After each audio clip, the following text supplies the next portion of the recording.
Thank you, all of you, for coming. I expected that we would have a healthy turnout. We have a great turnout. Thank you all very much for taking out the time for something that I have been looking forward to for, many months now, to this occasion when we come together and celebrate a remarkable book and yet another milestone and achievement for a cherished colleague, a brilliant scholar, a friend, and one of the leading scholars of South Asia and Pakistan. So thank you again for. And I have the book in my hand. I'm the only one who has it. Too bad for you, I guess. We do hope that there shall be a Pakistan edition. Maybe you could tell us more about that soon. But this is what we are here to celebrate and talk about. I'll just say a few brief comments on the book, and then I'll introduce all our speakers for today.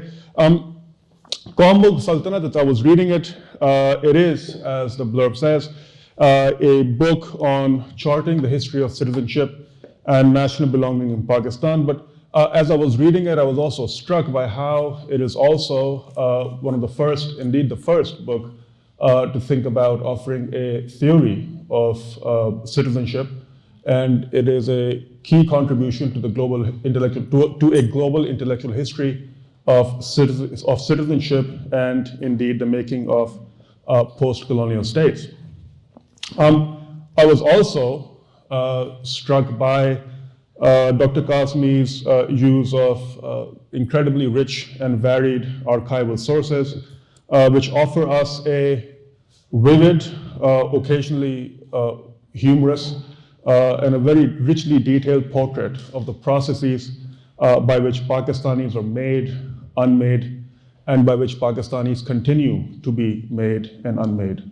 Dr. Qasmi sets himself the task of charting an intellectual history of Pakistan as a case study in the ideational basis of nationhood, that is Muslim Qawmiyat. And his book, in his own words, is a history of development processes, of identity formation, and politics of belonging. And indeed, he'll be speaking more about that. But what I want to close my introductory remarks on is a reflection that came from the reading of this book, which thinks of this book not only as offering a master class in how to do history, but rather on what it means, ethically speaking, on what it means to do history. I would quote Mahmood Mamdani, who Dr. Qasmi also draws upon, where Mahmood Mamdani thinks about historicization as a praxis of undoing.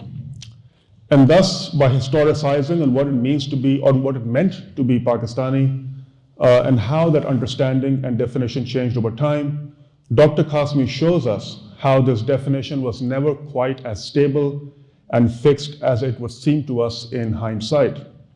And in doing so, he also gestures on what it could mean to expand the definition of what it means and what it could still mean to belong to this country. And this is why I think, to the reader at least, the conclusion of this book is aptly titled A New Beginning. By way of a formal introduction, Dr. Qasmi is an associate professor of history at the School of Humanities and Social Sciences. He's the author of numerous papers and book chapters, but more centrally, he's the author of Questioning the Authority of the Past. That was his first book on the Ahle Quran movements in the Punjab. His second monograph was on the Ahmadis and the politics of religious exclusion in Pakistan. He has also co-edited several volumes, including volumes on the Shia in modern South Asia and indeed Muslims against the Muslim League. And this book today that we're gathered here to celebrate is titled QAUM MULK SULTANAT Citizenship and National Belonging in Pakistan. So the format that we have is that Dr. Qasmi shall be speaking for 10 to 15 minutes about the book.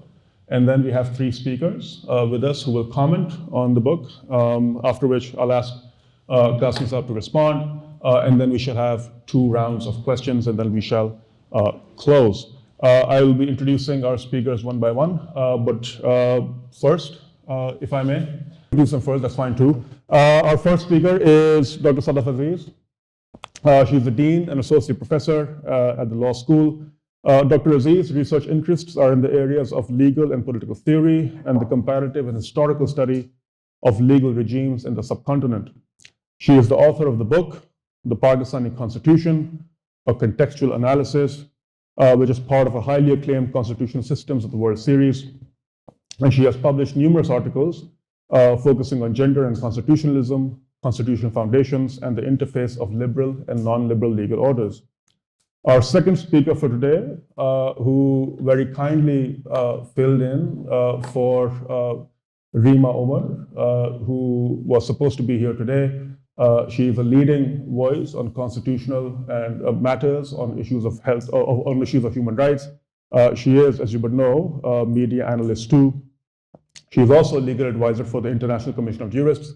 She unfortunately could not be here today on account of illness, but we have Dr. Ali Jan, who very kindly offered to speak about the book. He is an assistant professor at the Department of Economics at ITU University, and his research interests, amongst other things, include the history of development thinking, informality, and comparative political economy of South Asia.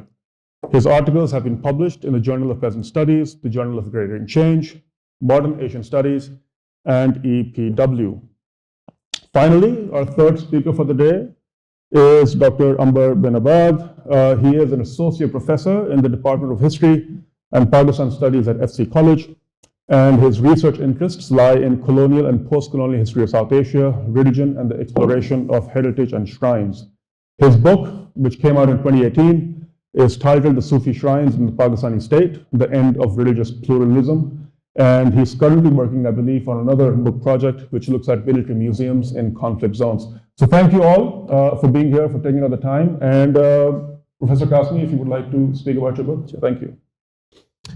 Thank you so much, Ali Raza. This is an incredibly warm and generous introduction. And thank you everyone for being here. It is, I'm kind of like overwhelmed, really, for the love that you have shown. And it's, I would say that it's because of, this kind of warmth and love that one gets here, working as a teacher at LUMS, that one get from colleagues, friends, students, that makes it possible for us to do our job, to do work, to write books, research, teach, so on and so forth. And I must acknowledge that the support that we get from our administrative staff. And in particular, today I'm reminded of a very beloved colleague of ours, Waris Arsalan, who used to work at the library. He died during COVID, I think. And he was, I deeply remember him, for his role. He was being very supportive throughout the writing of this book, and also the support that I received from the Dean's office and other sources, which made it possible for me to carry out research. Yeah, thank you so much. So please pardon me because I have not prepared anything. And again, I'm overwhelmed by the kind of response that I have received today, seeing so many former students, current students, loved ones, friends sitting here. So the book is primarily about how do we think of being Pakistani? How is it that it's not simply the idea of being a Pakistani citizen that is important, but it's also important to think as to how citizenship as a legally recognized membership of the state entails a certain kind of universality or equality among citizens, and yet at the same time there is an affective sort of sense of belonging as a nation or as a QAUM, which is more important than simply the abstract universality or equality of citizenship. So I'm looking at these processes as part of the post-colonial state formation project, and as to how, and the creation of citizenship through various discursive practices, ideological formulations, pedagogical tools, which make this possible. And for this purpose, in this book, I talk about the range of policies and performances, such as legislating a restrictive legal view of who qualified as a citizen, determining a definite shape, size, and color of national symbols, regulating the temporal cycle for a regimented ordering of national calendar, commemorations, celebrations, commemoration of religious festivals, and forging a master narrative for the writing of history. All these processes, they are how this is how the post-colonial state formation took place in Pakistan, and I look at these processes.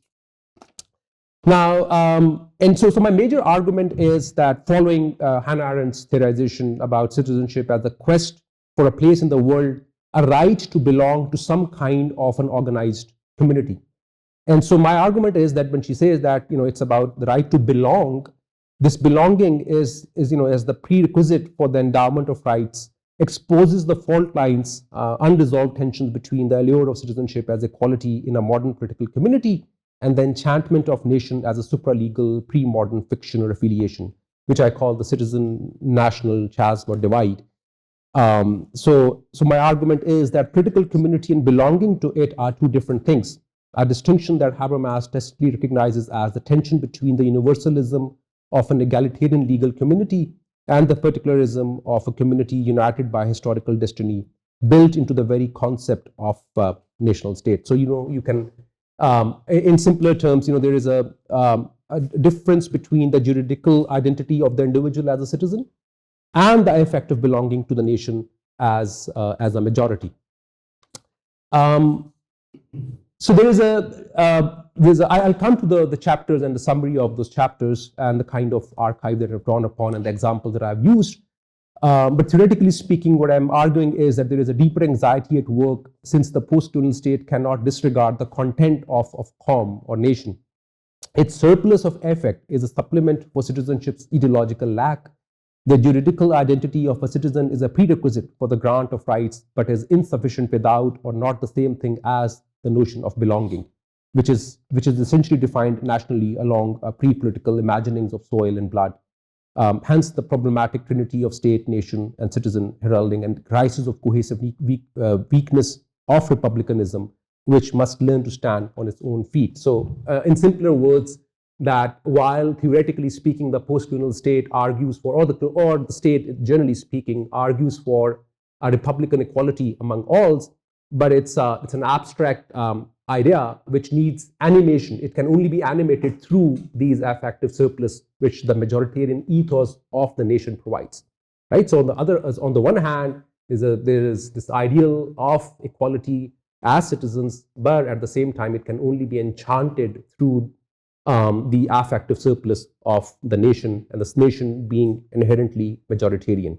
So that's the tension that I explore in this book. So the book has 5 chapters. So I start with who is a Pakistani citizen. So primarily providing a legal definition of who is a Pakistani citizen, and I look at the legal archive when the Pakistani state was debating as to how do we define the citizenry in Pakistan, because that was the foundational moment, in the sense that the citizenship law, if you look at Pakistan's citizenship law of 1951-52, it does not mention religion.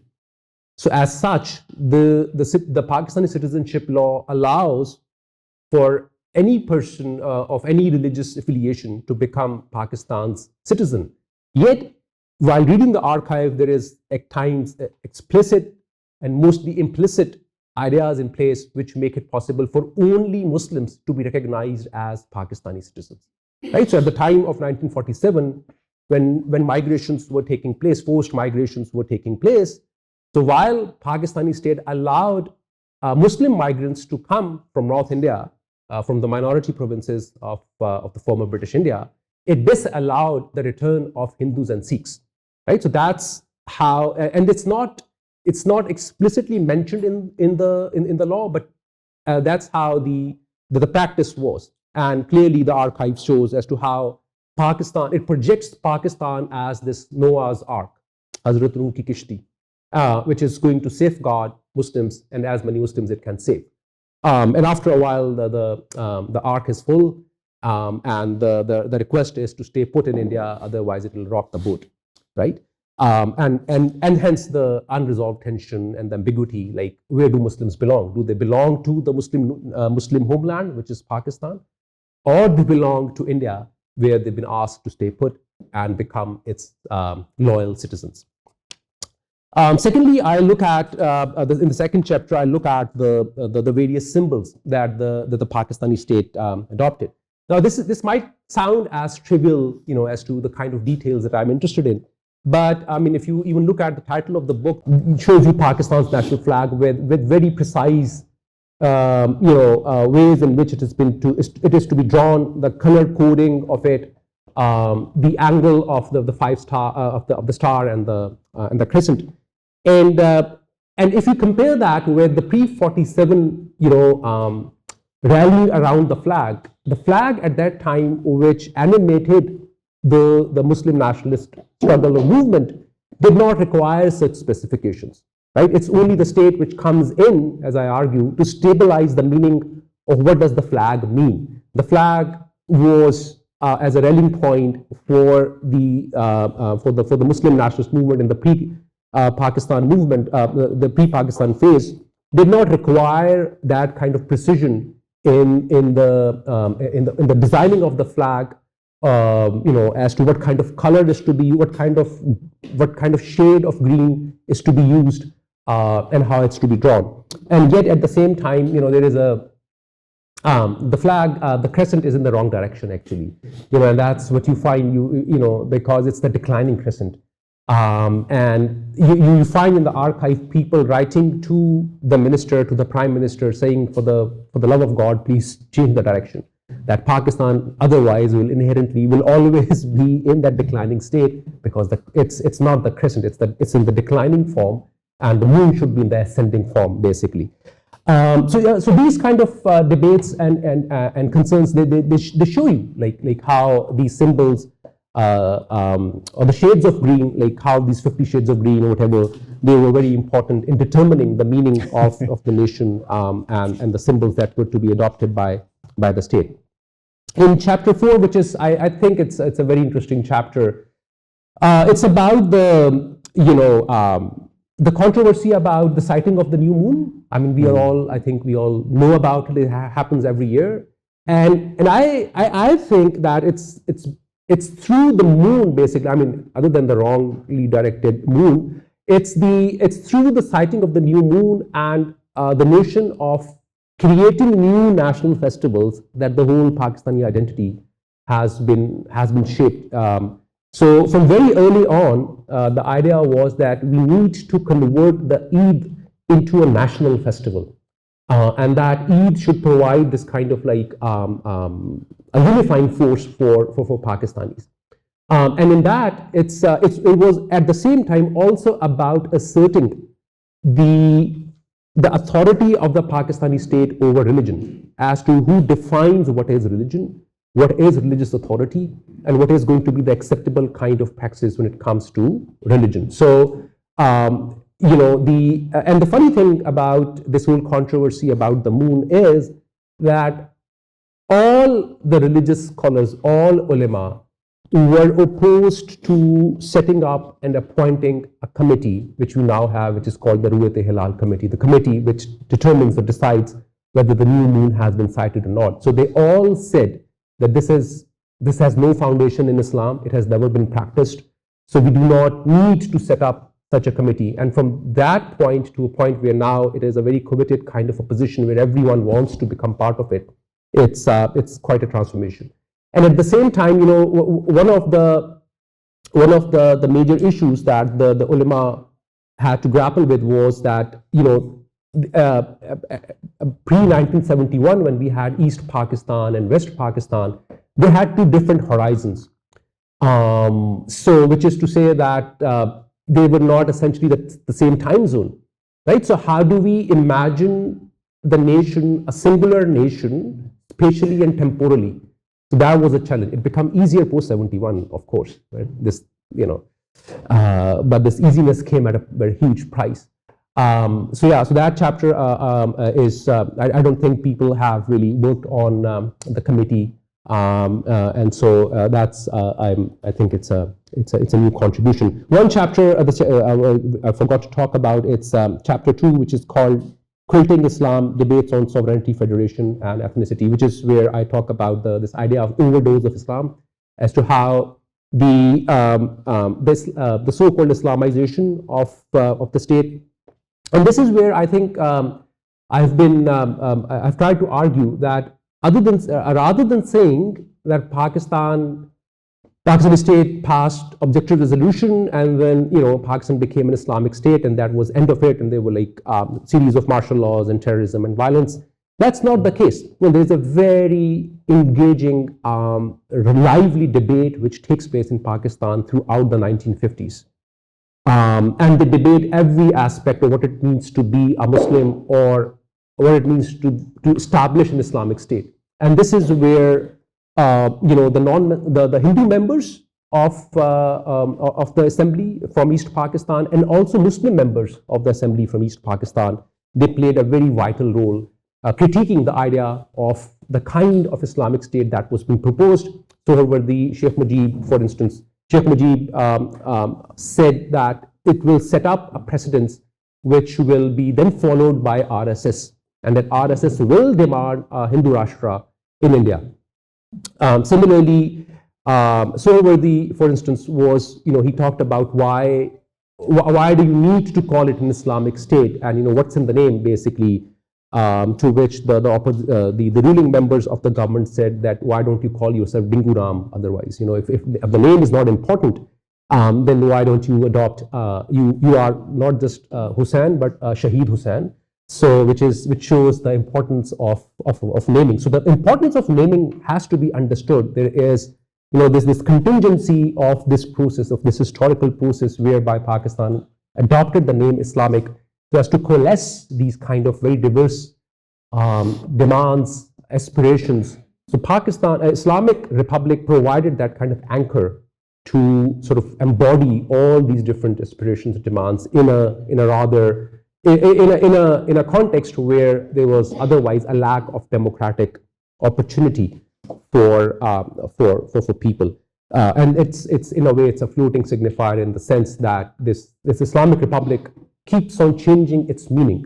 The Islamic Republic meant something else for Liaqat Ali Khan, who called it a laboratory of Islam. It was Islamic modernism for General Ayub Khan. It was Islamic socialism for Bhutto. It was Sharia for Ziaul Haq. It was enlightened moderation for Musharraf, and it was Riyasat-e-Madina for Imran Khan. So it's a floating signifier, but it's important to understand the contingency, the historical contingency which shaped the idea of Islamic Republic.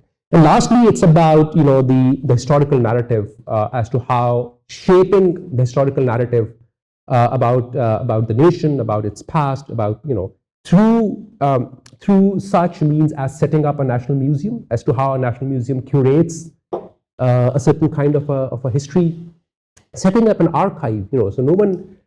So we might think that now that the state is not really interested in the archive, but back then in the early 1950s, historians were superstars, and they featured like prominently on the front pages of newspapers. The first historical congress which was held was attended by the Governor General.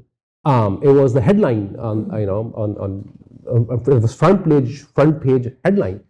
So we look for that. I think now it's a time when historians should again become superstars. It's really that moment in time. And also, interestingly, so history was very important for the Pakistani state. They were constantly disputing India's claims and British claim to the India Office Library, for instance. They set up a committee of advisors and experts who went to London to claim that our share, should not be less than 1/3, which is kind of like, which reminds me of the Muslim League's claim, like that our representation should always be minimum 1/3. So that 1/3 persisted when it comes to books as well. And so in a way, it tells you like archive was central to the newly established Pakistani state. They wanted the archive because they understood the importance of curating a certain kind of a national narrative about Pakistan's past. And lastly, again, to emphasize as to how it was a very vibrant intellectual, where it was kind of a decolonial movement which provided people to think about alternative ways of being, of political subjectivities, of a new dawn, really. And I don't think people have looked at Pakistan as that kind of a place where actually they were thinking about these new beginnings. And I find this fascinating. There's a debate which took place like a year after independence in Nawai Waqt, this right-wing Urdu newspaper, where people were debating as to what should be the new form of address.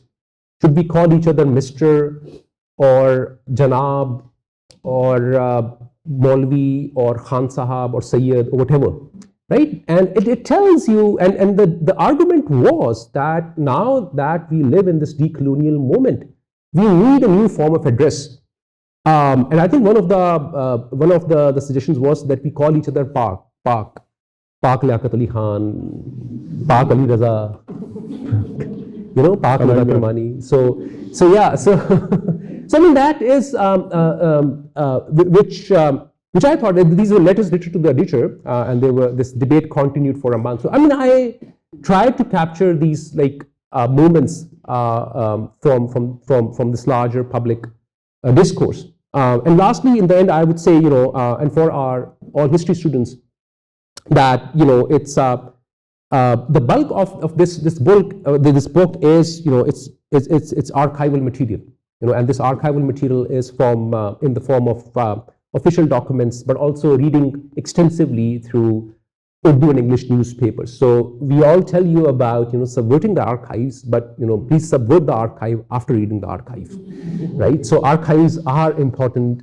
So in that sense, those of you who are going to be brilliant historians, you should engage with the archive. And as Aliza pointed out, Mamdani, and this is actually this is my contribution. I hope that through this reading of the archive, that there is a possibility for retrieving a different kind of an idea of Pakistan, that there were these possibilities of a different reading of Pakistan's history, what it meant to be Pakistani, what the aspirations were for setting up a Pakistani state, and how the rich, complex traditions that we associate with Muslim Qawmiyat or Muslim nationhood in South Asia, there is a possibility of an alternative reading. And this book is a very humble contribution towards that, trying to provide that kind of alternative reading. Thank you.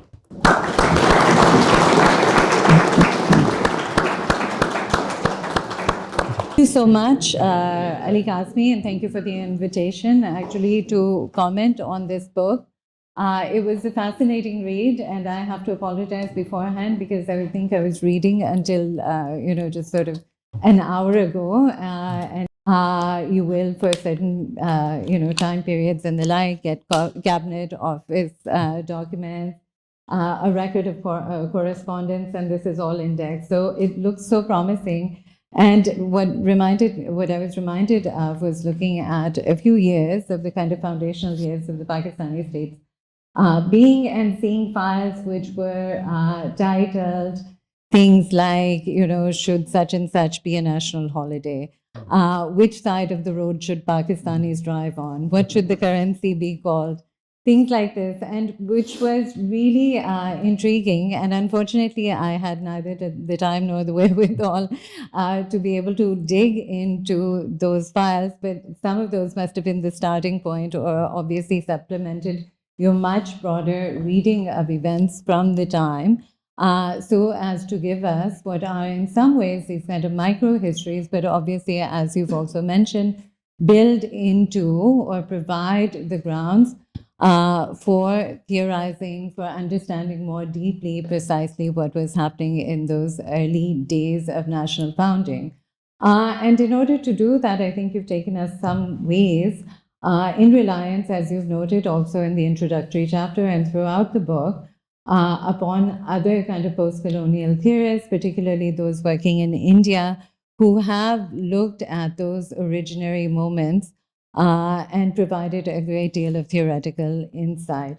Because, of course, the originary movement is replicated time and time again, because if we have the categories of the kind of modular, or the kind of modular category of the kind of bourgeois state, and then we have a surfeit in terms of the affective possibilities, potentialities of a population that is being mapped and ratcheted into categories where their capacities can be operationalized, can be acted upon by the state.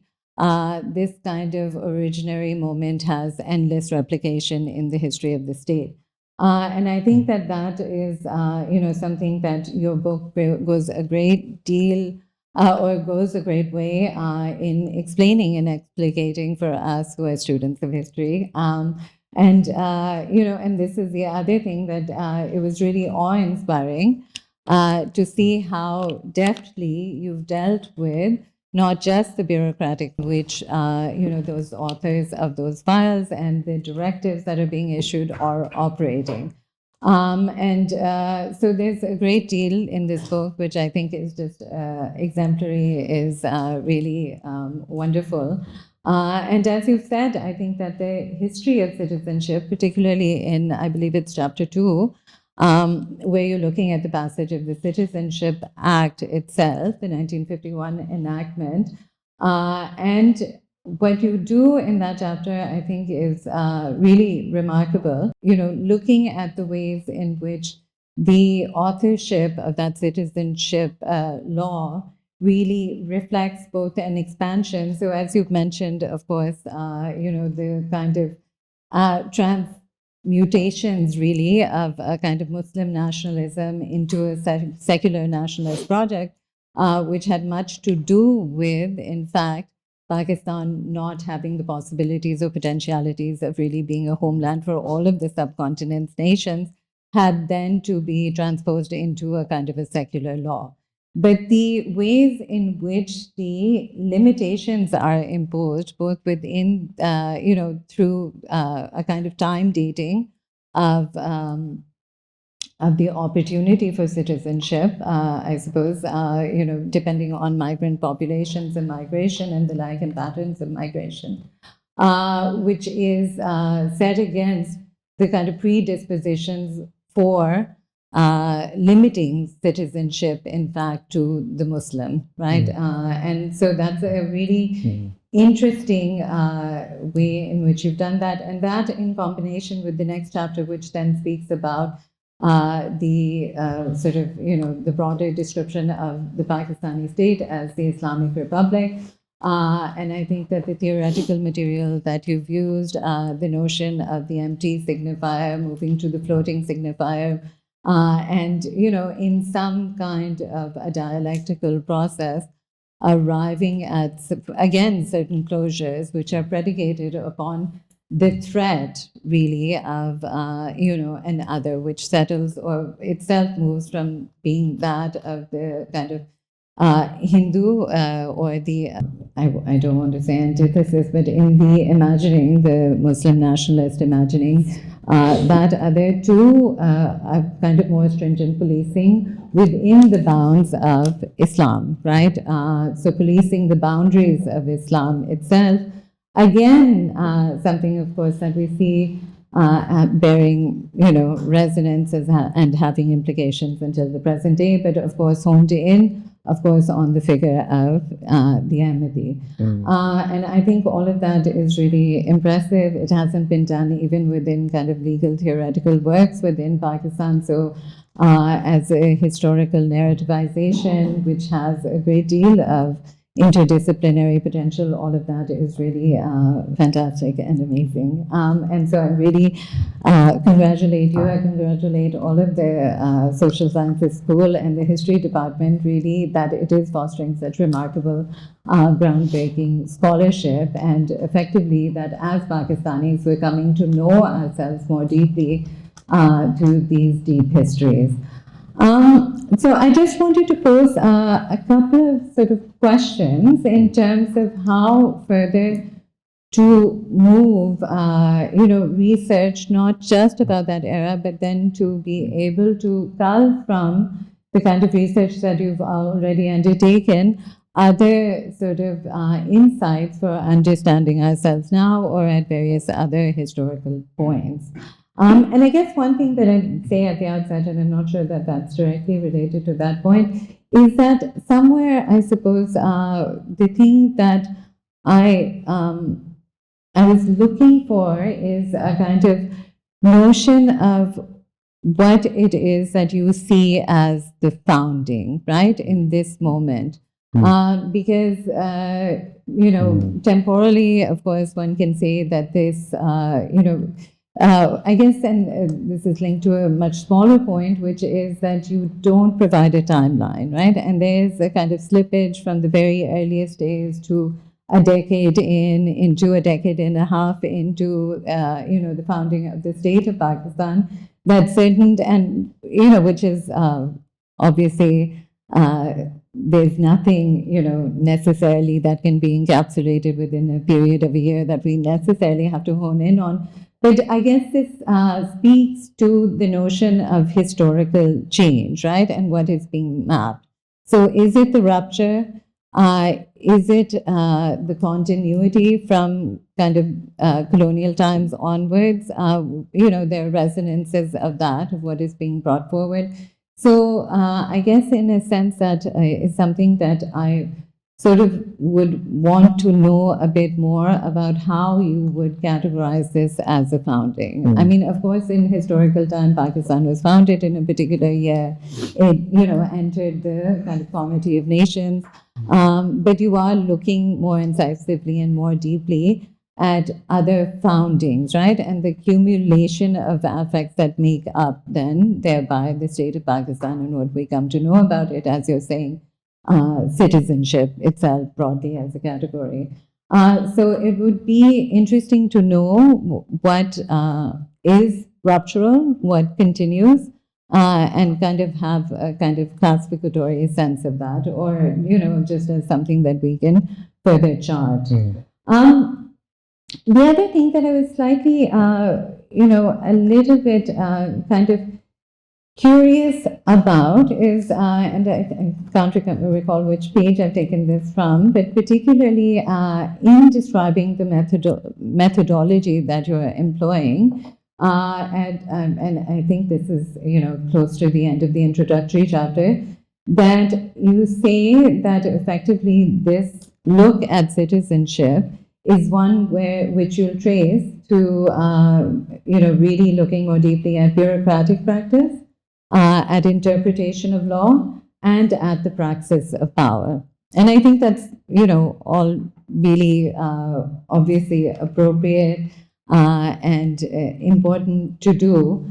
But then I think, and again, as a kind of, I think that these are all important categories. The sense that I found was missing is that their interrelationship with each other, I didn't get a sense of what that is or how you see that unfolding, right? So, and, so simply put, there are things like, what are the legal authorizations of bureaucratic action at this time? What are the constraints? What are the allowances?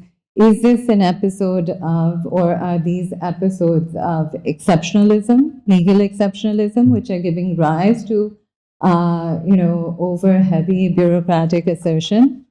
Or, are they acting through a certain kind of authorization? Are they implanting that authorization back into the law? So what is the directionality of those things? And I think, of course, foundationally, these categories, whether it's law, bureaucratic practice, administrative authority, they are cumulatively, in some senses, the praxis of power, right? Unless, of course, there is a ubiquity of power, and then again, I would see the possibility of broadening again to a sense of this being some kind of disciplinary authority which is being exercised, right? And if that is the kind of Foucauldian framing in certain ways, which I think under, lies under the surface of this, and there is a kind of more ubiquitous power that is circulating, then I'm not sure exactly what the directionality between state and civil society is. At its core, it talks about imagining Pakistan. So, like to borrow from Benedict Anderson's Imagine Communities, and also to give a reply to Salman Rushdie's charge that this is a nation insufficiently imagined. Uh, Qasmi Saab has shown quite convincingly, in my opinion, that it has not been under-imagined. There was a lot of people, imagining it in particular ways. There was a lot of contestation on, what different ways in which to imagine it.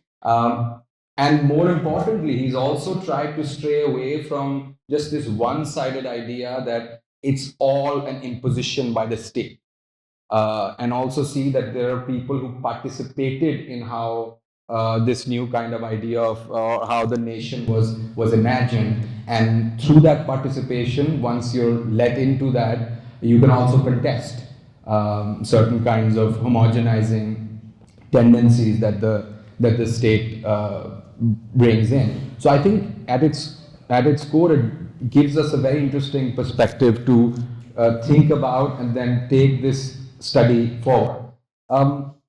In my own reading, I had like a couple of points about the structure, about the framing, and kind of also taking off from what Sadaf said. I think at its core, you make. I mean, there's one trinity in the title, QAUM MULK SULTANAT, but a similar kind of trinity is also there theoretically with the state, the nation, and citizenship. And I think, just like Sadaf, I wanted some kind of clarity on like if these represent three different types of logics. The state primarily trying to be something that wants to homogenize and standardize, the nation being something else, and then citizenship being this kind of liberal idea of individual rights. So already with this, you have a tension.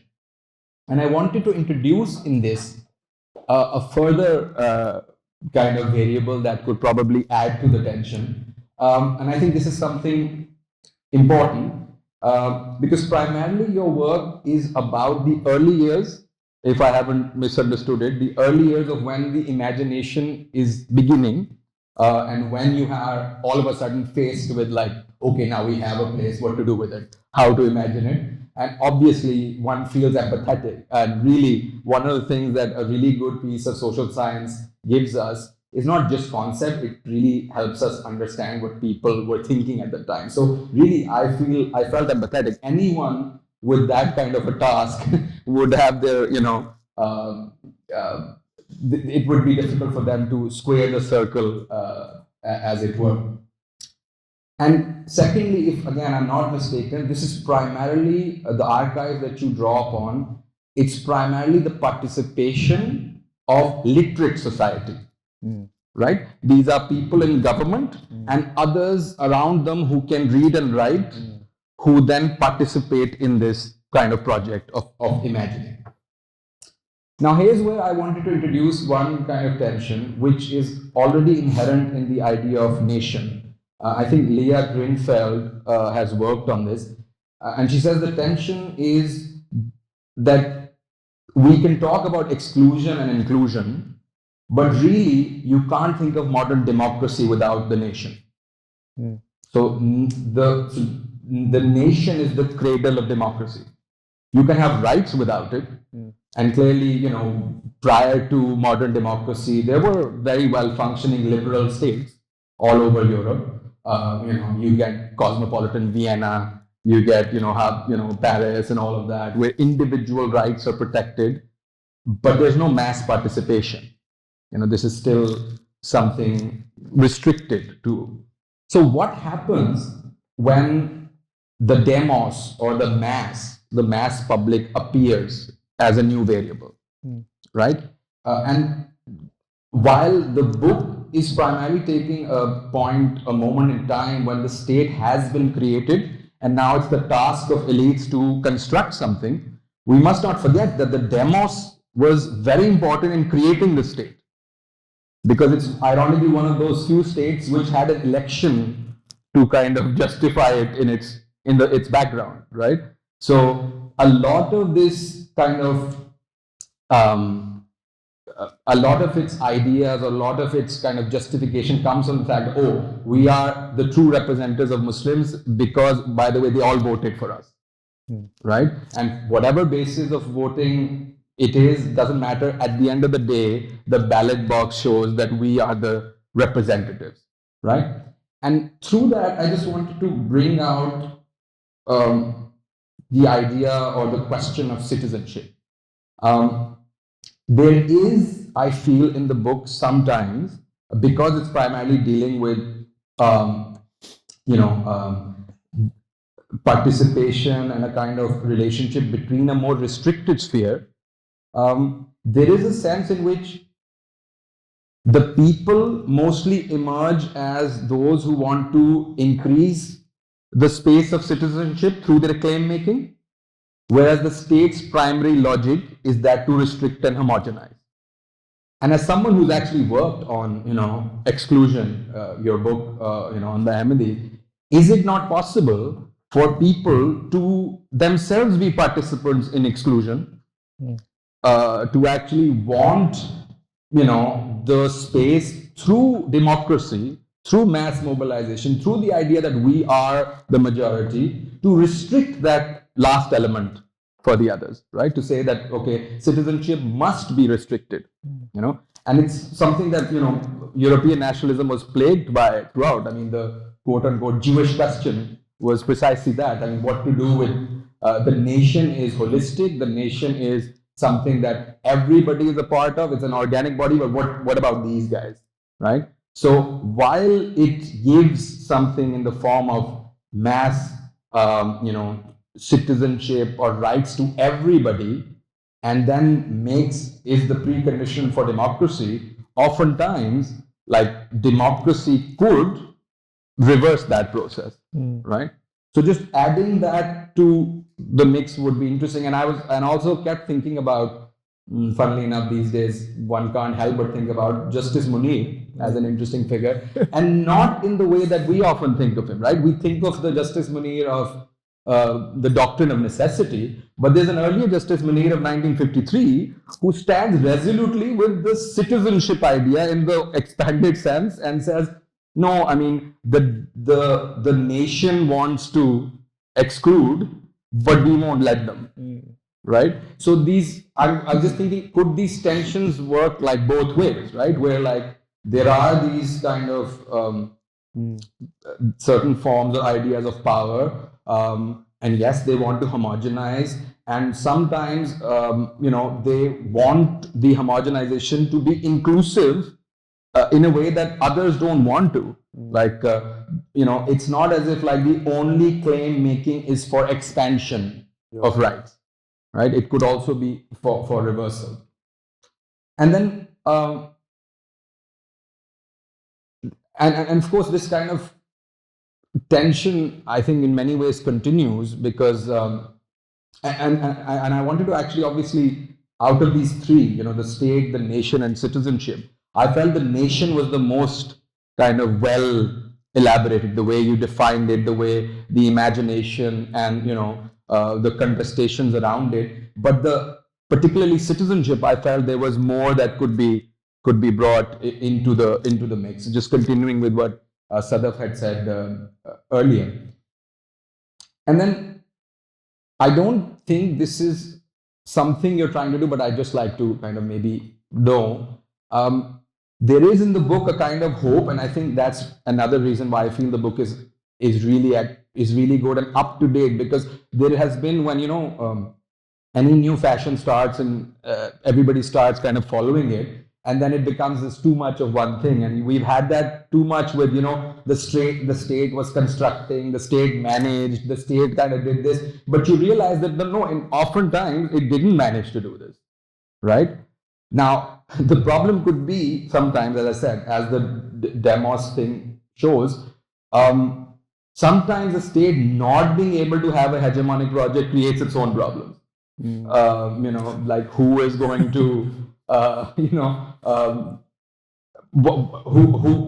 anybody, I mean, that's the kind of society state, anybody in society with enough power could usurp other people's security or whatever, all of that that issue that we've experienced. But more specifically, there is a sense that we can retrieve things from the past, right? And I mean, all historians, despite the fact that they talk about the past, are actually responding to the here and now, right? In many ways, and this is not something so much, I mean, so for example, when you say that I want to show, and I think you very convincingly showed that this was never a foregone conclusion, the way the state's hegemonic project played out, there was always contestation, even within what to many quote unquote secularists would seem like a restricted idea that you've restricted it to just Muslims. There's just so much imagining within that, what kind of Muslim, even to the extent that somebody like Jinnah could say, okay, effectively, we're just going to be like India, but we'll have Islam like in some. So and by saying that what we wanted we now got with Pakistan, so now there's no need for that, for that kind of defining Muslim further. We're all citizens, right? But I feel that whenever we're kind of retrieving from the past, and I feel, so for example, recently and you quote Manan's book as well, the Loss of Hindustan, right? It is all well to retrieve and try and kind of learn from the past, but without not while forgetting that it is the past, right? And so many of the things that kind of work for that time period can no longer work, right? So one of the things I felt that, it's all fine to talk about the Ganga Jamna Tehzeeb, but you have to remember there is no concept of democracy, rights, kind of inclusion in that society. It's a hierarchically based society, which then allows for forms of diversity different from modern citizenship. So while drawing upon it for the nation part, the imagination part is all well and good, it's very difficult to bring it to the third part of citizenship. Like, how are you going to bring modern citizenship into that mold, right? And you're seeing that with the Mandal, you've seen that with the Mandal agitation, the Mandal politics in India, where you can talk about we have been oppressed as a group, and so we need certain kind of historical redressal of that.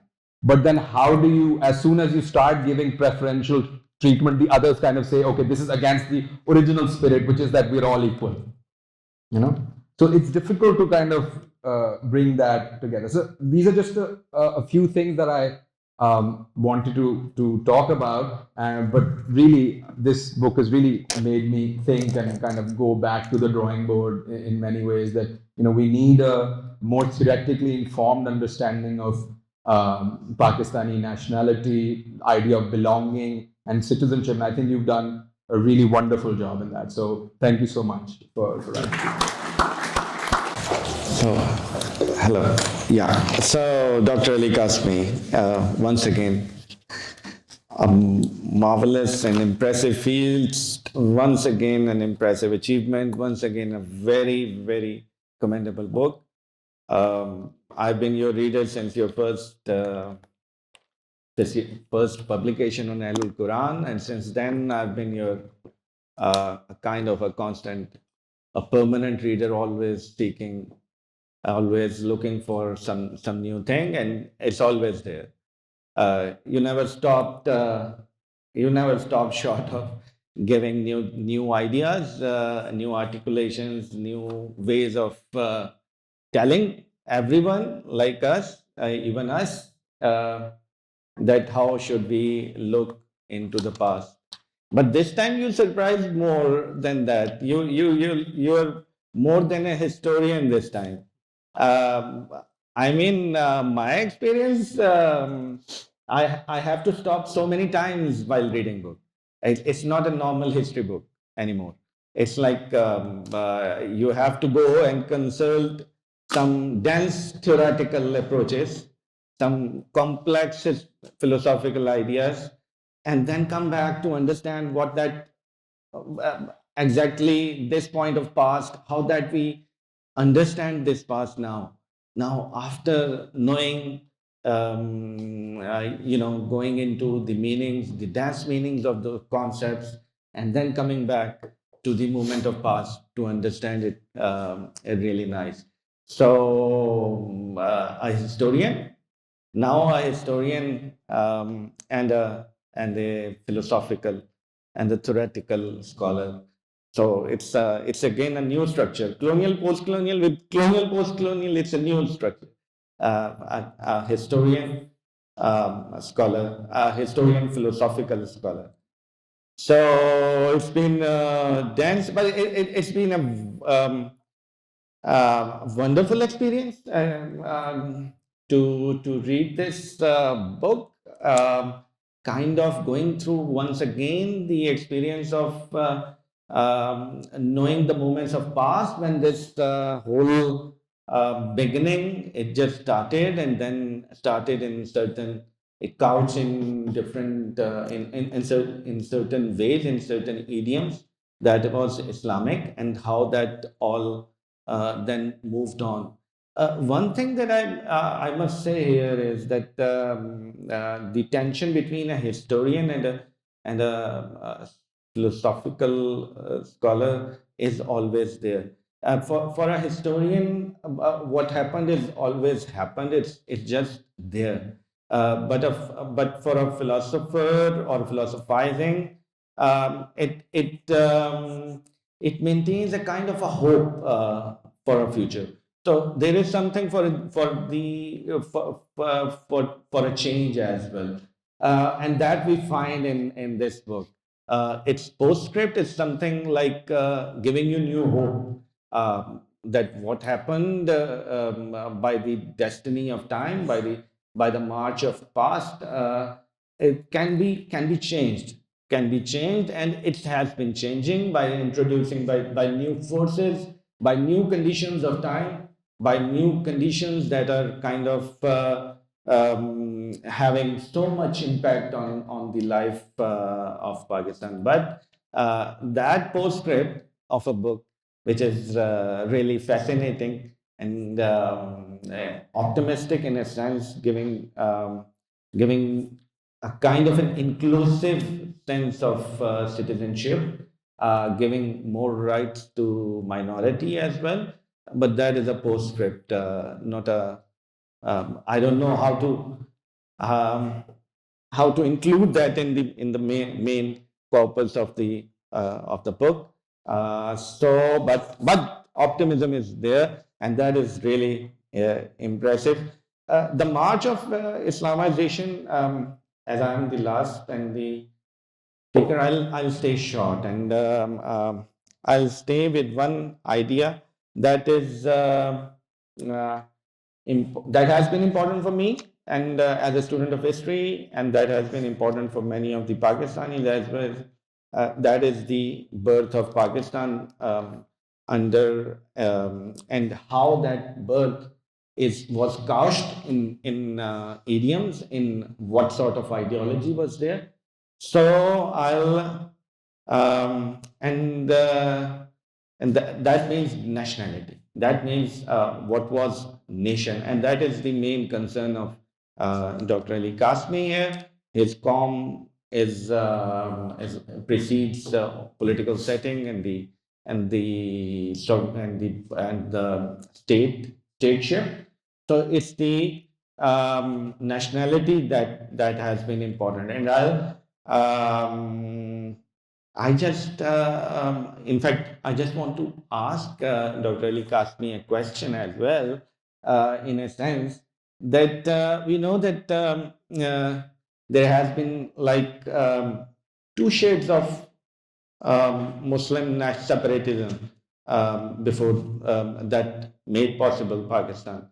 One is a clear-cut idea of two-nation theory, that claims that Muslims have been really distinct as a civilizational entity, and that difference goes back to like 800 years or whatever. And since then, that difference lies there. But then there was also kind of a tension, there was also kind of a strand that was more territorial in its nature. Like it gives idea that or a sense that because Muslims control a certain part of the land, and they had all the right to control that part of the land where they were in majority.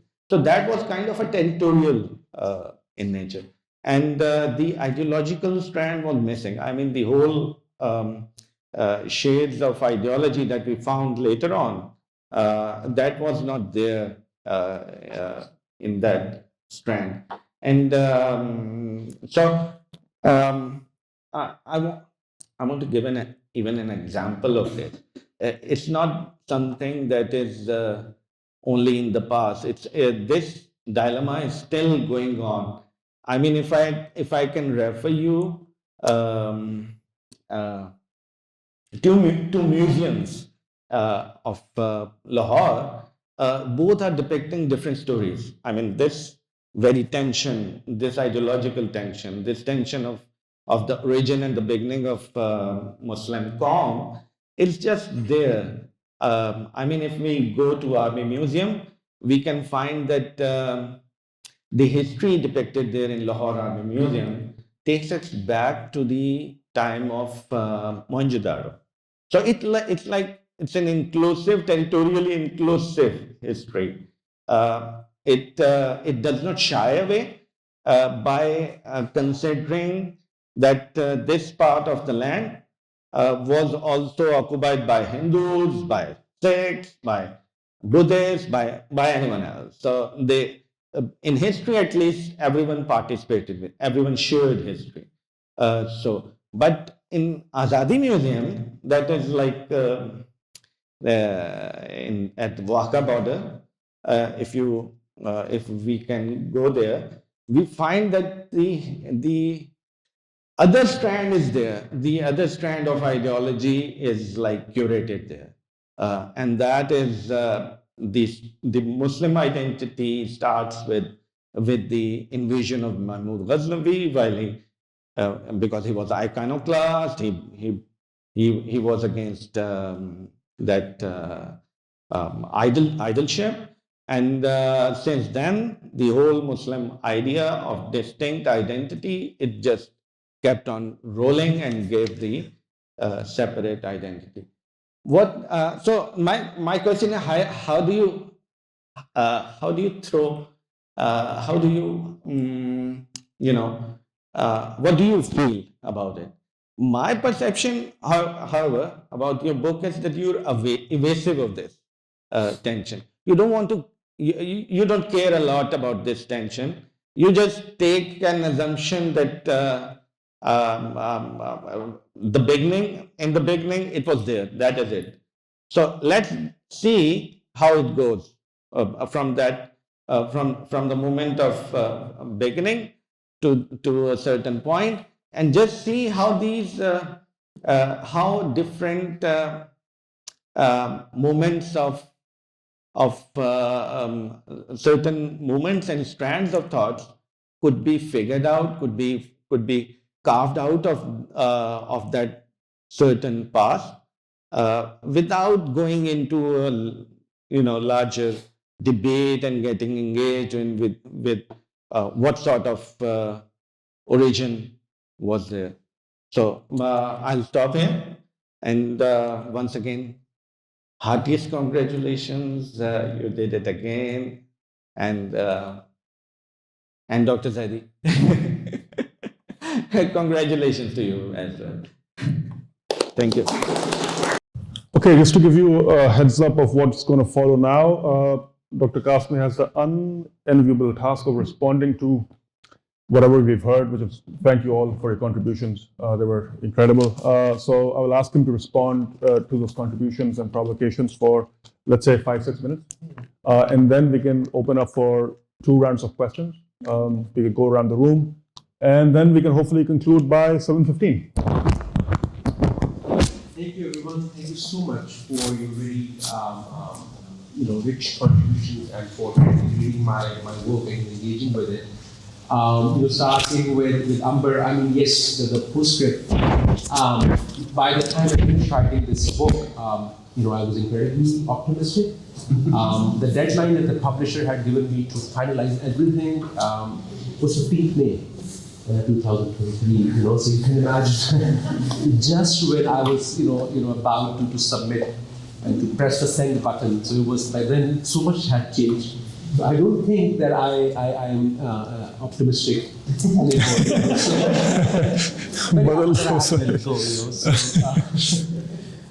But about the strand, about the mention the two strands of Muslim nationalism. Yes, the territorial and the ideological one. I briefly mentioned, for me, this 1 unit debate, and I often, I always teach this to my students.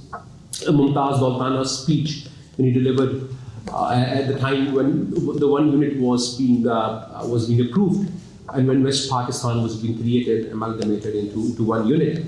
And this gives you an idea about that kind of territorial approach, which is basically state before the nation. And this is this was somewhat reflected in the 1950s when the museums were being set up. There's another article by what's his name, Jewish Mix, I think, where he says that Pakistan projected itself or imagined itself as an ancient land of Buddhism, basically. So that it's an eradication of Hinduism. But there is this idea that Pakistan has always been 1 unit, this Indus Valley, and that this Indus Valley was always Buddhist. And from Buddhism to Islam, so Buddhism was acceptable, Hinduism wasn't. And there is this, I think recently it has been more popular, this idea, whereby, Ethos Essence book, for instance, in this saga, and this whole idea of Pakistan being an ancient land. So that's, so these tensions are there. For Sadaf and Ali Jan, thank you so much. These are interconnected questions. I'll try to respond to them very, very briefly. In terms of the foundational movements and continuities, ruptures, I think this is, in case of India, as I argue, that there is, 1950 becomes that kind of, and the Indian Constitution becomes that kind of a foundational document as well. In addition to some other, texts, let's say Nehru's Discovery of India, and so on and so forth. Whereas the argument was always that Pakistan lacks this kind of textual or foundational sort of consistency. So for me, in a way that's a challenge, but it's also, it makes it more easier as well. You do not have to, that I'm not sort of is not bound by these kind of these frames. And so there is this possibility of going back and forth. That while I say, I've mentioned in my book that I take 1956 as a cutoff. Because 1956 was when Pakistan adopted its first constitution. So basically it's between 47 and 56 that I argue that the most interesting conversations about Islam, language, federation, citizenship took place. And what happens, I am sure Yaqub Bangash will endorse me, because these were the more interesting time, because he's also working on this decade and he knows. Post 71, I find it's also a very critical moment for redefining what it means to be Pakistan or Pakistani.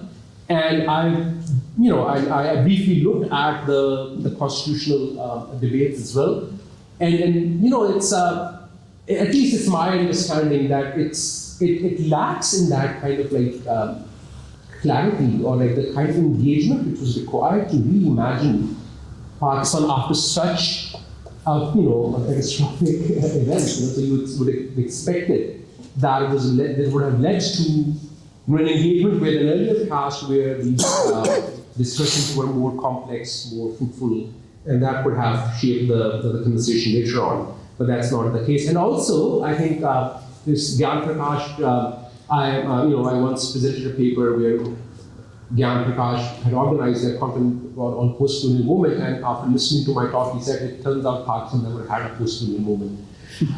So because of the kind of continuity you're referring to, but I at least in my opinion, there are these various strands.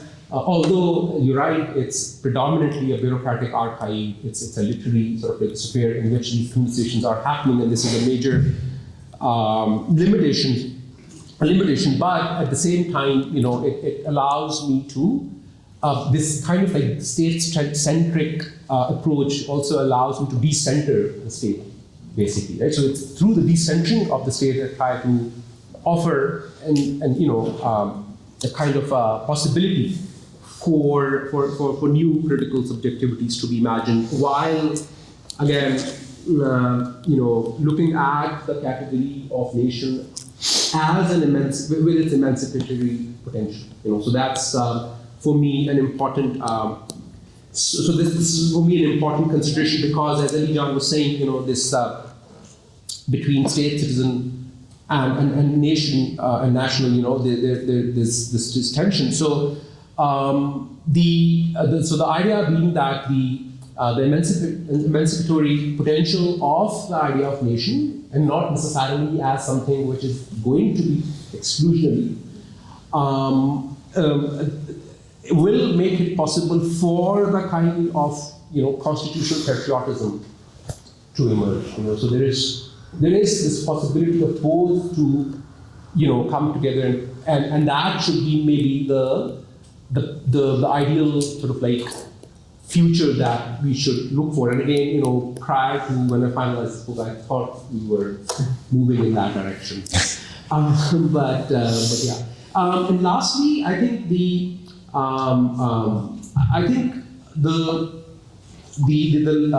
this sort of like the question of direction and of the bureaucratic archive.